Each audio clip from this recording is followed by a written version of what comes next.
Sobrang thankful si Kris Aquino sa lahat ng patuloy na nagpe-pray para sa kanyang total recovery. Sa ilang post ay makikita na nagsisimula na si Kris na gumaling at nakakalabas na rin siya.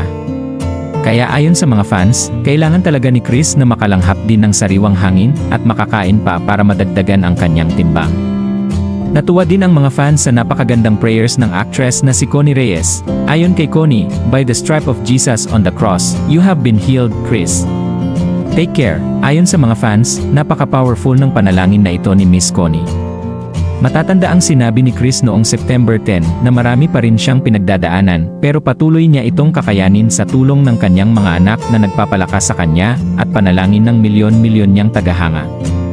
Sa isang post ay sinabi ni Kris ang ganito, "Thank you for praying." Samantala, kamakailan ay sunod-sunod din ang mga photos na ibinahagi ng kanyang mga kaibigan bilang patunay na lumalakas na si Kris at posible talaga ang total recovery para sa kanya.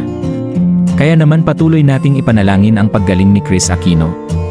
Upang makagawa pa siya ng maraming projects at magawa pa niya ang makapagpasaya ng mga fans. Matatanda ang isa din si Kris sa mga artistang mahilig tumulong sa mga nangangailangan. Umaasa din ang mga fans ni Kris na magiging lalong mahuhusay ang medical team na nagmumonitor ngayon ng kalusugan ni Kris. Ilang operasyon din ang pinagdaanan ni Kris at maging maayos pa ang susunod na medical procedures para sa kanya.